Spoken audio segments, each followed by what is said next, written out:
അല്ലെങ്കിൽ നമ്മളെ captain America Brave new world എന്ന് പറഞ്ഞിട്ടുള്ള നമ്മളെ മാർവലിന്റെ പുതിയ പടത്തിന്റെ ഒരു ടീസർ വന്നിട്ടുണ്ട്. ടീസർ കണ്ടിട്ട് എനിക്ക് തോന്നിയിട്ടുള്ള കാര്യങ്ങൾ ജസ്റ്റ് ഒന്ന് ഷെയർ ചെയ്യണമെന്ന് തോന്നി. അല്ലെങ്കിൽ ടീസർ കണ്ടപ്പോൾ എനിക്ക് കുറച്ച് കാര്യങ്ങൾ പറയണം എന്ന് തോന്നുന്നതുകൊണ്ട് ഒരു വീഡിയോ ചെയ്യുന്നതേ ഉള്ളൂ, വേറെ ഒന്നുമല്ല. മാർവൽ നമുക്കറിയാലോ, ഇപ്പം മാർവൽ സ്റ്റുഡിയോസ് എന്ന് പറയുന്നത് എന്താ പറയുക, അണ്ടി കീറി അണ്ണാളെ പോലെയാണ് നിൽക്കണത്. എന്തൊക്കെ ചെയ്തിട്ട് പിടിച്ചേക്കാൻ പറ്റണില്ല. മാത്രമല്ല അത് പോയത് ഒറിജിനൽ എന്താ നമ്മൾ എൻഡ് ഗെയിം വരെ ആയിരുന്നു മാർവലിന്റെ സുവർണകാലം.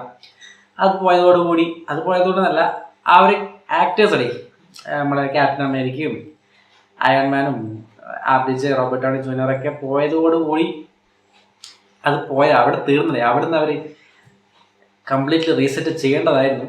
പക്ഷെ അവർ വീണ്ടും അത് കണ്ടിന്യൂ ചെയ്ത് അതിൻ്റെ ബാക്കിയായിട്ട് ഇപ്പോഴും 4 കൊല്ലം 5 കൊല്ലമായിട്ട് ഇപ്പോഴും വന്നുകൊണ്ടിരിക്കുകയാണ്. അപ്പോൾ എന്തായാലും ടീസർ കണ്ടു. പടം ഫെബ്രുവരിയിലാണ് വരുന്നത്. അടുത്ത കൊല്ലം ഫെബ്രുവരിയിലാണ് റിലീസായിട്ട് അവർ ഡേറ്റ് കാണിച്ചിരിക്കുന്നത്. ഇപ്പോഴേ ടീസർ ഇറക്കിയിരിക്കുകയാണ്. അതായത് 5 മാസം 6 മാസം മുന്നേ, 6 അല്ലല്ലോ അല്ലേ, 6 മാസം ഉണ്ടേ. അപ്പോഴേക്ക് ടീസർ ഇറക്കി. എനിക്ക് ടീസറിൽ ഇഷ്ടപ്പെട്ട സംഭവം എന്ന് വെച്ച് കഴിഞ്ഞാൽ അവർ കട്ട് ചെയ്തൊരു സംഭവം ഉണ്ട്. അതായത് ഒരു സൗണ്ട് എഫക്റ്റ് കൊടുത്തിട്ട് ചിക് ചിക് ചിക് ചിക് അവർ ഗ്ലിച്ചൊക്കെ ഉണ്ടല്ലോ, ഗ്ലിച്ച് വരുന്ന ഒരു സൗണ്ട് എഫക്റ്റ് ഉണ്ട്. അത് വെച്ചിട്ട് കട്ട് ചെയ്തിട്ടുള്ള സംഭവം ഉണ്ട്. അതെനിക്ക് ഇഷ്ടപ്പെട്ടു. എന്ന് വെച്ചാൽ ബാക്കിയുള്ളതൊന്നും മോശമായിരുന്നതല്ല, നമ്മൾ പടം കണ്ടു തന്നെ അറിയണം. കാരണം നമുക്കറിയാം ആ ഒരു നമ്മൾ പറഞ്ഞ പോലെ ഒറിജിനൽ 6 അവഞ്ചേഴ്സ് പോയതോടുകൂടിയുള്ള ഒരു സ്വീകാര്യത ഉണ്ട്. മാർവൽസിന് കിട്ടുന്ന ഒരു സ്വീകാര്യത ഇല്ലാന്ന് എനിക്കിപ്പം തോന്നുന്നുണ്ട്. പിന്നെ ആ ഒരു പ്രതീക്ഷയുള്ളത് ഈ മാസം ഒരു പടം വരാനുണ്ട്, wolverine and Deadpool and wolverine. പിന്നെ ഇനി വരാൻ പോകുന്ന ഫ്യൂച്ചറിന്റെ മാർവലിന്റെ ഫ്യൂച്ചറിലേക്കുള്ള സംഭവങ്ങളൊക്കെ അതാണ് വരുന്നത്. അപ്പം അത് നമുക്ക് പിന്നെ പറയാം. ഇത് ബ്രേവ് ന്യൂ വേൾഡിന്റെ ടീസർ കണ്ടപ്പോഴും ഹാരിസൺ ഫോർഡ് റോസ് എന്നുള്ള ക്യാരക്ടറായിട്ടാണ് പുള്ളി വരുന്നത്. പണ്ടത്തെ റോസ് അച്ചങ്ങ മരിച്ചല്ലോ, പകരത്തിന് വരുന്നു. അപ്പോൾ ഇതുപോലെ പുതിയൊരു മിഷൻ കൊടുക്കുകയാണ്, മിഷൻ ചെയ്യണു. അതിനിടയ്ക്ക് ഒരു വില്ലൻ വരുന്നു.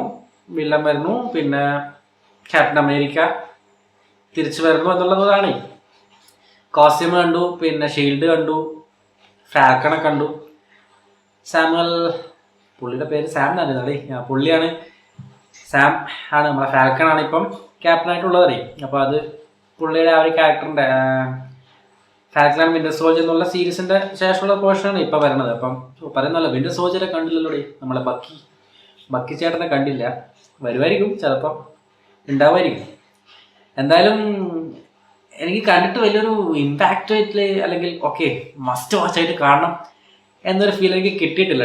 സത്യം പറയാലോ, എന്താണെന്ന് അറിയില്ല അത്. കാരണം ക്യാപ്റ്റൻ അമേരിക്ക എന്നുള്ള ക്യാരക്ടർ നമുക്ക് ക്രിസ് ഇവാൻസ് ചെയ്തത് കൊണ്ടോ അല്ലെങ്കിൽ അത് അത്തരത്തിലുള്ളൊരു ഡയലോഗ് തന്നെ ഉണ്ടല്ലോ, you may be Captain America but you are not Steve Rogers എന്നുള്ള ഡയലോഗ് തന്നെ അവർ അതിൽ വെച്ചിട്ടുണ്ട്. അപ്പോൾ അതാണ് എനിക്ക് തോന്നിയിട്ടുള്ളത്. He's not Steve Rogers. അല്ലെങ്കിൽ ക്രിസ് ഇവാൻസ് എന്ന് പറയുന്ന ഒരു ആക്ടർ നമ്മൾക്കുള്ളിൽ ഒരു 10 വർഷം അത് പ്ലേ ചെയ്തിട്ട് അവരൊരു എന്താണ് സിമന്റ് ഇട്ട് ഉറച്ചതാണ്. അപ്പം അത് പെട്ടെന്ന് വേറൊരാൾ ചെയ്യുമ്പോഴും ആ ഒരു ക്യാരക്ടർ എനിക്കതൊട്ടും ഡൈജസ്റ്റ് ആവാത്ത പോലെയാണ് ആ സമയത്തൊക്കെ ഉണ്ടായിരുന്നത്. എന്തായാലും നോക്കാം, ചിലപ്പം എങ്ങനെയാണ് മാർവലിൻ്റെ കഥ. ഇപ്പം അവർ ക്വാളിറ്റിക്കൊന്നല്ല നോക്കണത്, ഒരു കൊല്ലം 2 പടം ഇറക്കണം, അതുകൊണ്ട് എന്തൊക്കെയോ കാട്ടിക്കൂട്ടണം എന്നൊക്കെയാണ് പറയണത്. പിന്നെ അതിനും ഇടയ്ക്ക് ഡിസ്നി പ്ലസ് ഹോട്ട്സ്റ്റാറിൽ നമ്മളെ അഗാത്ത അല്ലേ, അതിൻ്റെ ഒരു ട്രെയിലർ വന്നിട്ടുണ്ടായിരുന്നു, ടീസറായിരുന്നു അല്ലേ. അതും എനിക്ക് വലിയൊരു സംഭവമായിട്ടൊന്നും തോന്നിയില്ല. ഒരു ഹാലോവീൻ ടൈപ്പ് ക്യാരക്ടറാണ്, ഒരു മൂഡാണ് അതിൽ നിന്ന് കിട്ടുന്നത്. അപ്പം നമ്മുടെ ആളുകൾക്ക് എത്രത്തോളം കണക്റ്റ് ആവും അല്ലെങ്കിൽ എത്രത്തോളം ഡൈജസ്റ്റ് ആവും എന്ന് എനിക്കറിയില്ല. അത് വാണ്ടാ വിഷനിലാണ് അത് ആ ക്യാരക്ടറിനെ ഇൻട്രൊഡ്യൂസ് ചെയ്തത്. അതിൻ്റെ കോമിക്കുള്ള സംഭവങ്ങളൊന്നും എനിക്കറിയില്ല. നോക്കാം.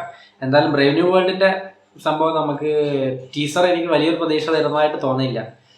പിന്നെ അതിൽ റെഡ് ഹൾക്കിൻ്റെ ഒരു സാധനം ഉണ്ടടി, അത് സർപ്രൈസിങ് ആയിരുന്നു സത്യം പറഞ്ഞാൽ. അതാരായിരിക്കും എങ്ങനെയായിരിക്കും എന്നൊന്നും അറിയില്ല. ഇപ്പം ഓൾറെഡി ഇപ്പോൾ MCUവിൽ ഇപ്പം എത്ര ഹൾക്ക് ആയിടേ, 4 ഒറിജിനൽ ഹൾക്ക്, ഷീ ഹൾക്ക്, ഹൾക്കിൻ്റെ മകൻ, ഇപ്പം റെഡ് ഹൾക്ക്. അതാരായിരിക്കും? ഈ ഹാരിസൺ ഫോർഡ് ആയിരിക്കും ആ ക്യാരക്ടർ എന്നൊക്കെയാണ് ഒരു റൂമറായിട്ട് കേട്ടിട്ടുള്ളത്. അറിയില്ല, വരട്ടെ. എന്തായാലും ഇഷ്ടംപോലെ സമയമുണ്ടടി. അപ്പം ഇനി എനിക്ക് തോന്നുന്നു വോൾവറിൻ കഴിഞ്ഞാൽ നെക്സ്റ്റ് തിയേറ്ററിൽ റിലീസായിട്ട് വരുന്നത് ഇത് തന്നെയായിരിക്കും, ബ്രേവ് ന്യൂ വേൾഡ് ആയിരിക്കും. നോക്കാം.